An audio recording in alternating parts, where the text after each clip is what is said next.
So after I gave you all that good information, sometime later, I was here to talk about perseverance. The title of the talk at that time was "It's a Marathon, Not a Race." And I talked about the importance of appreciating the difference between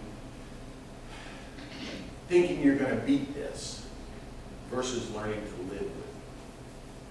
That's the difference between a race and a marathon. A race, your whole strategy is based on the finish line. You know, a sprinter is out there and they're deciding just when they're going to put that burst of energy in and whoop through the finish line to win the race. But a marathon runner is much more focused on how do they endure, how do they last. And so they look at a lot different type of strategy in the way they conduct a marathon run as opposed to people athletes that might be running a race.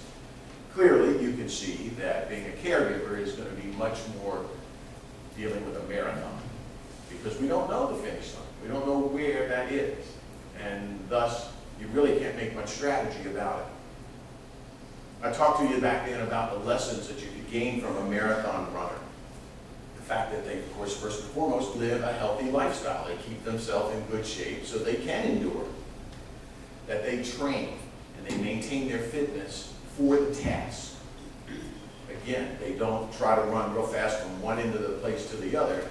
They appreciate that their goal is to sustain their muscles, to make their diet appropriate, to give them energy that lasts a long time. Okay?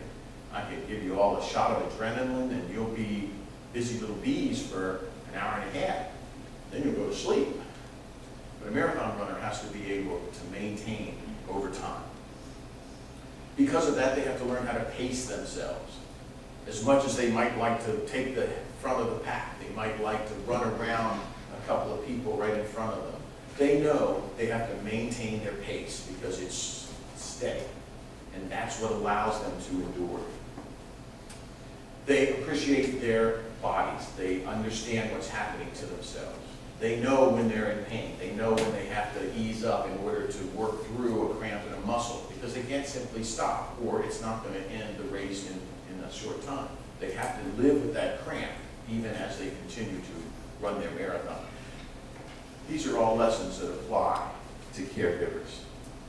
The statement that I have made a million times and could not let this speech go by without making it again is, of course, living a healthy lifestyle like the marathon runner does, means taking care of yourself. As a caregiver, if you do not take care of yourself, you cannot take care of anybody else. Maintaining a proper diet. The problem is, as a caregiver, you tend to get thrown off your game. You forget the timing of things. Obviously, your partner may not be right on your schedule, and the idea of having that 8 o'clock breakfast, noon lunch, and 5 o'clock dinner just doesn't always work. The realities of life don't allow that. So we sometimes fall off of our healthy diet, and yet that's important.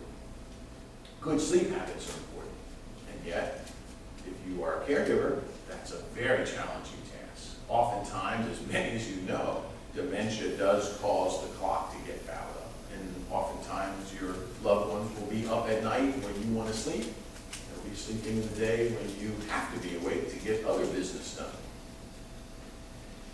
Marathon runners train, they practice, they know what they have to do and they prepare themselves for it.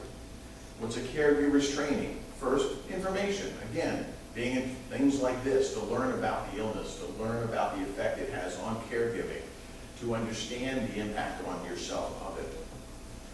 Training and maintaining fitness is using support systems, appreciating when your feelings are running low and need to get a boost from being around other people that care about you, who can support you, who are sharing in your own life situation.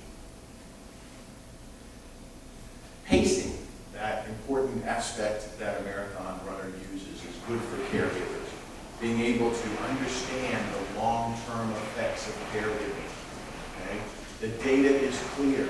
If you are a stressed caregiver without relief, you're going to have a higher degree of illness, not that caregiving causes sickness, it's that you don't take care of yourself. You run yourself down. That has an impact on your endocrine system, your immune system, and you are at higher risk of getting ill. We also have data, and I brought this, that was probably back in 2004, 5, or 6, somewhere in there, where a fairly substantial study was done through and published in the Journal of the American Medical Association, a very, very important magazine. They don't let junk in there, okay? And it showed that stress caregiving reduces life term. In other words, it is a terminal illness in its own kind, okay? So pacing yourself and appreciating the long-term effects of being a caregiver in stress is not good for your health. It's not going to let you finish the marathon very effectively. You know, there's a reason why professional caregivers are able to do it over the long haul. And that's because they only work a single shift, sometimes double. They only do what they do, and then they go home to another world. Their needs are met elsewhere. But the caregiver, the spousal caregiver particularly, the family caregiver, you're connected there. You don't get that time off. You don't get to quit because it's 4:30 or 5. You don't get to go home. You're already there. That is stressful, that is demanding, and that ultimately affects your health. And finally, the marathon runner is aware of themselves. They're monitoring their own bodies. I say this every speech.